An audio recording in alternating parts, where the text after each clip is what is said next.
sholli ala Muhammad wa ali Muhammad. Pemirsa Hilafah News yang dirahmati Allah, alhamdulillah kita berjumpa kembali dengan program kesayangan kita, yakni Kabar Petang. Kita akan membahas tema-tema terkini dengan narasumber yang terpercaya, tentunya dari sudut pandang Islam. Inilah Kabar Petang selengkapnya.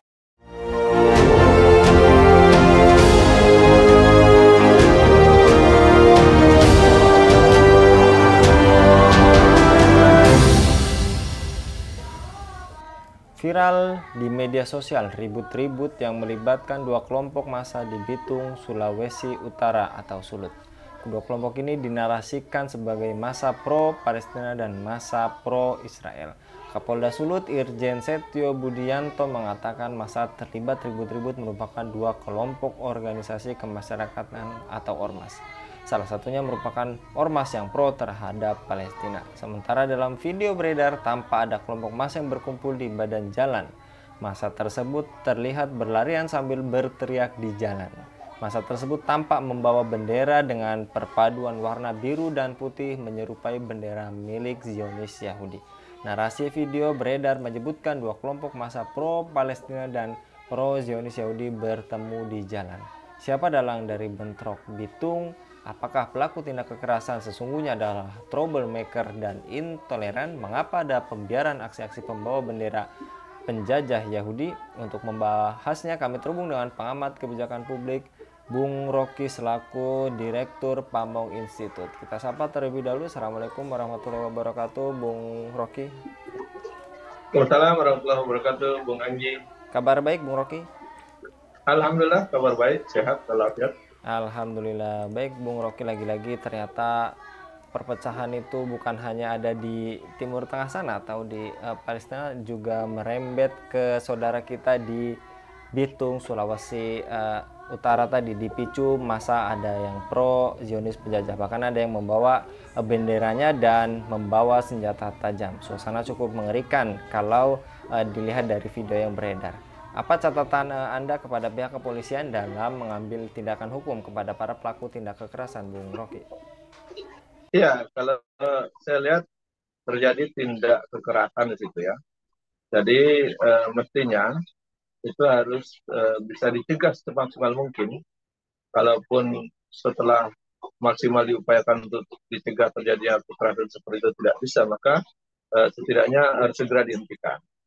Jadi harus ada diberhentikan dan setelah itu harus ada tindakan yang tegas bagi orang-orang yang melakukan tindak kekerasan seperti itu.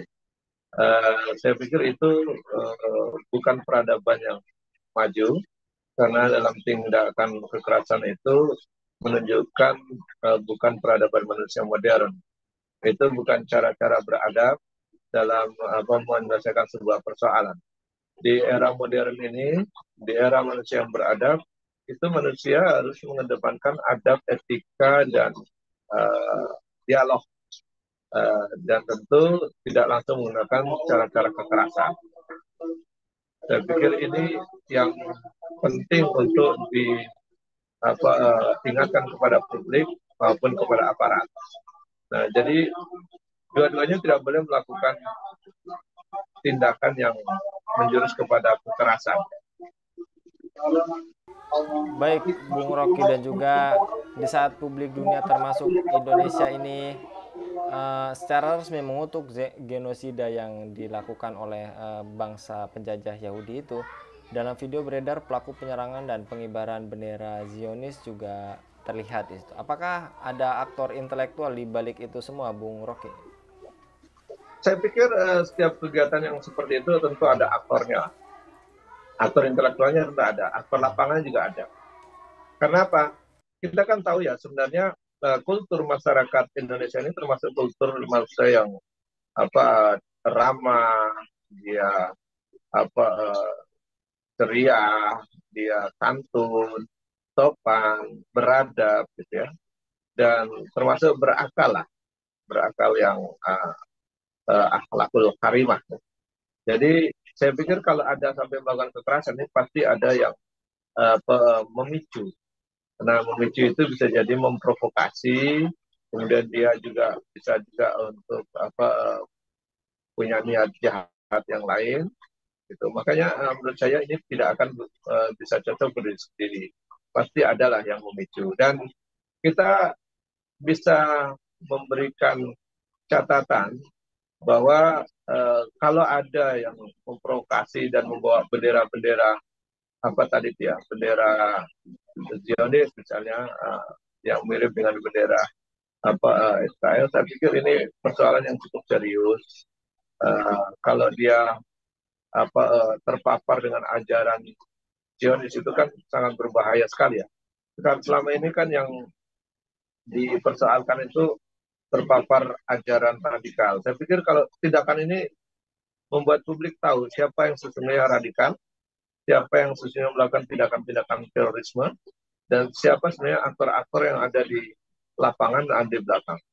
Dan sebenarnya yang selalu dituding adalah umat Islam. Padahal yang melakukan tindakan radikalisme, tindakan terorisme, itu bukan umat Islam. Tapi umat Islam yang sudah korban sekaligus difitnah. Nah ini, itulah menurut saya ada provokator di situ. Kalau dia tidak ada provokator, tentu tidak akan terjadi sejauh ini. Kalau menurut karakter dasarnya orang Indonesia nggak akan begitu kan, rata-rata orang Indonesia itu berakhlakul karimah, baiklah gitu, dan beradab lah, tidak sekedar asal-asal melakukan tindakan yang justru melakukan kekerasan. Nah oleh karenanya kita berharap ya kepolisian bisa segera menghentikan tindakan-tindakan kekerasan, ya mencegah terjadi, dan juga tapi tidak boleh melakukan tindakan-tindakan kekerasan. Jadi mencegah tindakan kekerasan dengan cara kekerasan itu juga tidak boleh. Jadi dia harus terukur, melakukan tindakan hukum, kemudian jangan sampai tindakan kekerasan itu terulang. Dan harus dilakukan secara tuntas, transparan, dan tentu harus diproses lah secara hukum. Nah kalau itu tidak terjadi, nanti publik bisa menduga, wah ini berarti ada aktor di belakangnya, ada backingnya, ada orang kuatnya, sehingga tidak tidak bisa ditegakkan hukum, tidak bisa diselesaikan. Nah ini menurut saya polisi harus menghilangkan dugaan-dugaan publik yang seperti itu. Jadi segeralah dihentikan, segera dicegah, segera diproses supaya tidak terulang lagi, terutama melakukan tindakan kekerasan yang jauh dari nilai-nilai keberadaban. Saya pikir begitu, Bung Anggi. Baik, juga tadi Anda katakan setiap kegiatan pasti ada aktor di belakangnya. Apakah juga kegiatan atau kasus ini adalah rekayasa pihak tertentu dengan agenda terselubung untuk menciptakan kekacauan, Bung Rocky? Ya kalau kita lihat tentulah, karena kan sebenarnya masyarakat kita itu tidak ingin kacau. Terjadi kekacauan itu pasti ada keinginan pihak lain. Kalau kita tanya masyarakat di tempat, Anda ingin suasana itu damai, tenang, bahagia, atau pengen kacau ribut? Kan tidak ada yang mengaku pengen kita ribut-ributan, berantem, kan tidak ada. Berarti ini ada pihak lain di antara di luar masyarakat itu yang justru mempunyai niat-niat tertentu kita tidak tahu untuk mengadu domba masyarakat, yang akhirnya rugi adalah masyarakat kita sendiri. Dan saya pikir aparat keamanan mestinya lebih paham, ya, lebih tahu, karena mereka punya perangkat, ada aparat intelijennya, ada alat-alat canggihnya, mestinya mereka sudah bisa melakukan antisipasi siapa-siapa saja melakukan tindakan terorisme, tindakan radikalisme, tindakan kekerasan, dan ini tidak boleh dibiarkan, saya pikir. Dan kalau dibiarkan nanti jadi presiden buruk. Nah, jadi yang harus dikedepankan adalah pencegahan. Dan berhentilah menuding umat Islam sebagai radikal teroris. Faktanya yang melakukan itu bukan umat Islam, justru pihak lain yang melakukan. Sehingga harusnya kita, umat, menyadarinya, jangan mau diadu domba. Nanti dituding satu pihak, dituding pihak lain, maka mestinya jangan ada stigma negatisasi kepada umat Islam. Saya pikir ini penting, apalagi kita dilihat sebenarnya negara kita kan sebenarnya sudah memberikan guidance yang jelas bahwa posisi kita adalah sebagai umat Islam yang cinta damai, tentu anti penjajahan. Sehingga kalau ada penjajahan memang harus dihilangkan dari muka bumi. Sehingga jadi jangan sampai dimanfaatkan pihak ketiga atau pihak luar yang justru mengadu domba kita, yang justru membuat masyarakat ini tidak tenang, tidak nyaman, justru merugikan umat Islam. Saya pikir situ. Baik, Bung Rocky, juga Apakah pengibaran bendera entitas Yahudi dan pelaku penyerangan yang merupakan kekerasan di Bitung melanggar konstitusi nasional dan sangat berbahaya, Bung Rocky? Saya pikir mengibarkan bendera negara lain, apalagi negara itu terindikasi kuat sebagai penjajah, gitu, negara penjajah, yang tentu ini jelas melanggar konstitusi kita, tidak sesuai dengan konstitusi.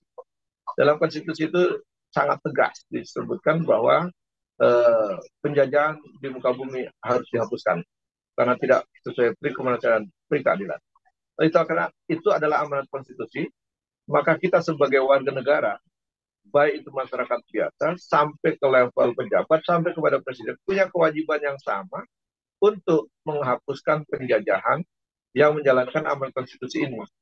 Nah, kalau sampai ada orang yang mengibar-ibarkan bendera atau membawa bendera negara para penjajah, dalam konteks ini negara Zionis Israel, itu kan jelas melakukan perampasan dan penjajahan terhadap tanah warga Palestina. Nah, penjajahan itu tidak boleh dibiarkan, dan mestinya warga dia disadarkan bahwa ini ada keliruan. Jadi itu pelanggaran terhadap konstitusi. Dan ini menurut saya juga PR besar buat kita dan pemerintah untuk menyadarkan masyarakat yang kok bisa-bisanya membawa bendera penjajah dan perampas tanah itu. Ya bisa jadi mereka mungkin tidak tahu, kedua mungkin tidak paham, ya kalau ketiga bisa tahu dan paham berarti dia mengkhianati konstitusi. Jadi kalau dia tidak tahu tentu diberitahu. Kalau dia tidak paham maka harus diberi paham. Kalau dia sudah tahu dan paham, ya karena itu bagian dari pengkhianatan terhadap konstitusi, maka berarti dia memilih untuk mengkhianati konstitusi. Ini bukan warga negara yang baik. Nah, jadi menurut saya ini harus dijelaskan kepada publik bahwa kita tidak boleh sebagai bangsa yang anti penjajahan kemudian ikut-ikutan membawa bendera negara penjajah yang kategori berarti kalau dia sudah pro terhadap para negara penjajah itu berarti dia sudah terpapar oleh ajaran Zionis Yahudi yang boleh melakukan invasi, boleh melakukan penjajahan. Padahal ini adalah sangat berbahaya. Jangankan orang biasa, nabi saja, nabi mereka itu dibunuh oleh kaum Yahudi itu. Jangankan persoalan konstitusi, kitab suci mereka aja dikhianati. Jangankan cuma persoalan membunuh bayi-bayi di Palestina, wanita di Palestina, nabi mereka saja mereka bunuh. Itu menurut saya ini persoalan bahaya sekali ajaran Zionis Yahudi ini kalau sampai dia terpaparkan kepada masyarakat kita, sehingga masyarakat kita itu bisa jadi beringas sekali itu.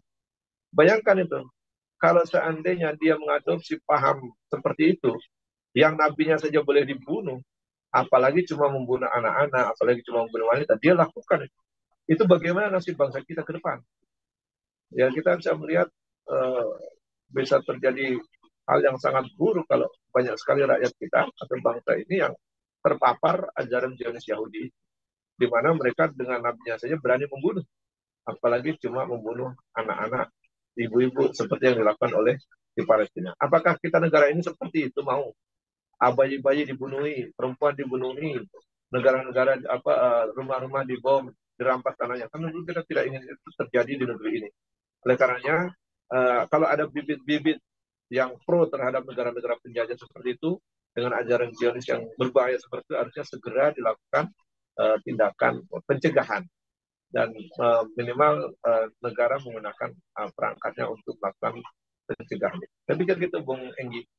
Baik, Bung Rocky, juga kita ketahui bersama hingga hari ini sudah belasan ribu korban jiwa termasuk anak-anak dan ibu-ibu. Juga saat ini muncul gerakan di tengah umat itu mengusir Dubes Amerika Serikat sebagai sekutu Zionis penjajah dan gerakan boikot produk pendukung Israel. Bagaimana tanggapan Anda, Bung Rocky?